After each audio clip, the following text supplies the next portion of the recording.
Good afternoon. I want to thank everyone for their prayers, their calls, their concerns. This morning, of course, Commissioner Mitchell, or as I tend to know her as Mayor Mitchell, who has had a long history with the city and with giving back, she and her family had a tragedy this morning. That family, you need to hold them in your hearts, in your prayers. There's a long road of recovery.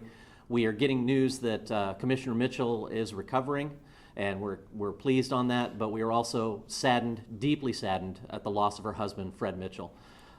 If anybody has ever been at a public event where Bobbie Mitchell has prayed over you, you know that she does an amazing job. Well, now it's a time for the community to give back. So anytime that you have over the next couple of days or weeks to uplift Bobbie and the family, please do so. Please keep them in your thoughts and prayers, but also please give the family some time and some space. They need that to process this, and we thank you for it. The community of Lewisville is hurting, but we know we will be stronger and we will come together to be strong for the family. Thank you.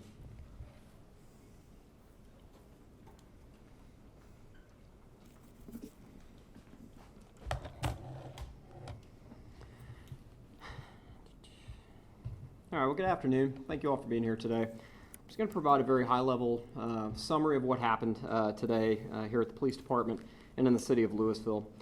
This morning, just before 4 a.m., the Lewisville 911 Emergency Dispatch Center received a 911 call from an address in the 1000 block of Springwood Drive. The call taker that took the call heard what they reported to be as a struggle over that phone, and then somebody was also reporting that somebody was present in that location with a knife. Officers were dispatched to the location and were actually able to get on scene relatively quickly. The first officer that arrived located a suspect vehicle outside the residence and could hear screaming coming from inside the residence. That officer went into the residence and was actually able to encounter the suspect and both of our victims in this particular case. The victims were both stabbed. It appeared to be wounded. The officer had to detain and arrest the suspect first before being able to provide medical aid to the two victims that were inside the house. The suspect was handcuffed and taken out and given to other officers before we could summon medical aid into the residence to deal with both of the victims. The victims were identified as Fred Mitchell, who succumbed to his wounds this morning just before 5 a.m., and then Commissioner Bobbie Mitchell, who is still in a local hospital being treated for her wounds as well. They were both cared for by Lewisville fire personnel relatively quickly and transported to area hospitals at that time. There was no struggle from our suspect, who was identified as Mitchell Blake Reinecker, a 23-year-old male who is the grandson of both the victims in this particular case. Our detectives responded to the scene and processed the scene this morning, also conducting a search warrant looking for evidence and things that contributed to this particular case. That wrapped up shortly before noon, and they're still in the process of going through the evidence and determining what next steps need to happen as well. And so I'll pause there and see if there's any questions that I can attempt to answer. Obviously, I know that Matt mentioned we are still actively investigating the case. There are a lot of things I may not be able to share with you, but we do expect the arrest affidavit to go out shortly, if not already, which should have some more details in it that would be of use to you. Should officers recover the weapon that was used in this attack? Yes, sir. So the question was, did the officers recover the weapon used in the attack? We believe so. We believe it to be a serrated kitchen knife that was located near the assault location. Chief, I know your detectives are still kind of in this investigation. Do you have even like a rough idea of what may have precipitated? At this point, I can't really speculate what it was that precipitated this event. We're still pretty early in the investigation, unfortunately.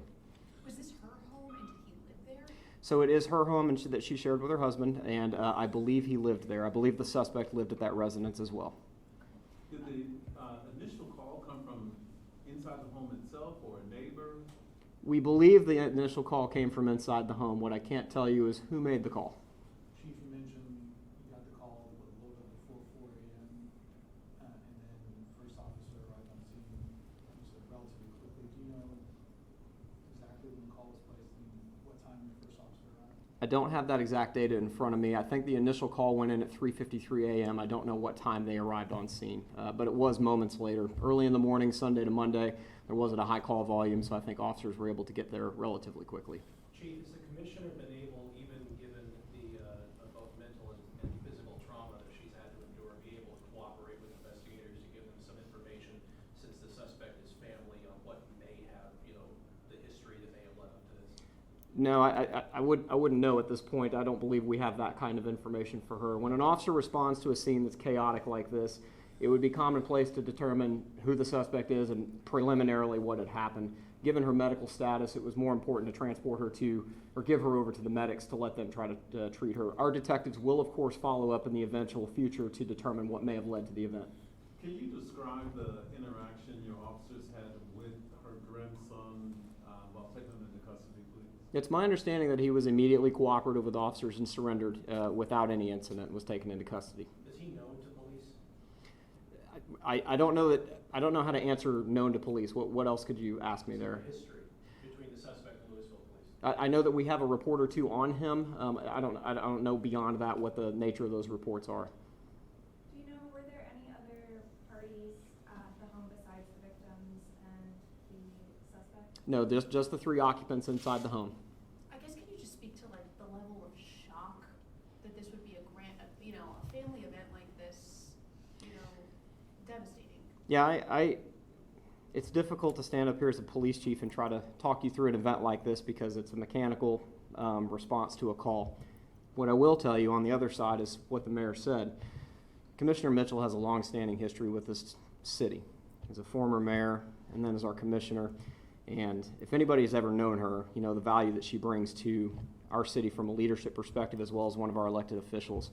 She has just as big a family, and I think the lines are really blurred between family and friends in this community, and you've seen that all day from people. So I think the shock and awe is well beyond the immediate family and into the family of this city, this county, and in some cases the state from what I'm seeing on our social media posts. So it's pretty clear to me that she's got quite a support structure that has come out for this type of thing. Chief, did you know Fred Mitchell at all? I personally did not know, sir.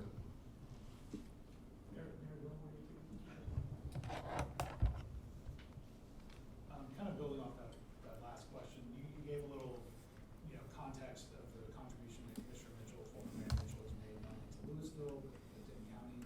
Can you, just speak a little bit more on that and just for somebody who's never met her, just how much her presence means to this community? Sure. Bobbie was one of the first people I went to speak to about running for any elected office. Her husband, Fred, when he showed up at events, he was very particular, much like my wife. If he showed up at an event, you knew that was a big deal because he was very quiet but very supportive. So he will be greatly missed. Bobbie is, she serves on the Council of Governments. She serves in the county. She serves at the state level. She serves. Let's just put it that way. And so, this is absolutely one of those things where everybody knows Bobbie Mitchell. Everybody respects Bobbie Mitchell. And to have this happen, it's very difficult for all of us. And we all want to know, but we also need to make sure that we understand that this is very, very difficult. Beyond just being a servant and all that, she's a wonderful person.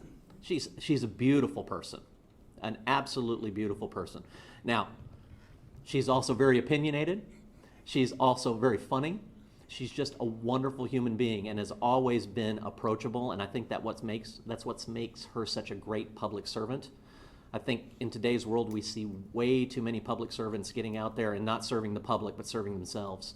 Bobbie is the absolute opposite of that, and we are devastated.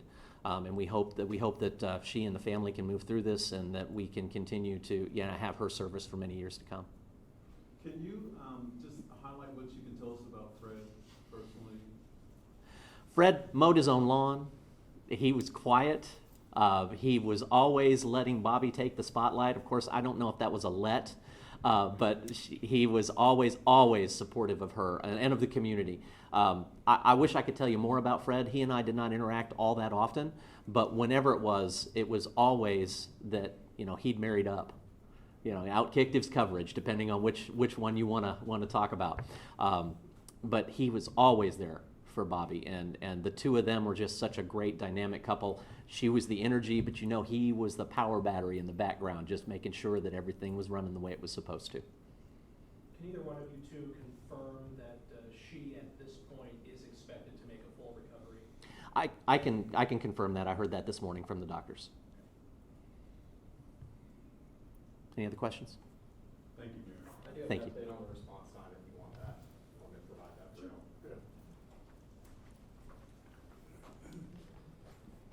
So our officers were dispatched at 3:53. The first officer appears on scene at 3:58 a.m. and at 3:58 a.m. makes a second radio call that she had the suspect. What's he been charged with at this point? The current charges are murder and aggravated assault with a deadly weapon. And that would be two separate people with two separate incidents related to them. All right. Thank you, Chief. Thank you all.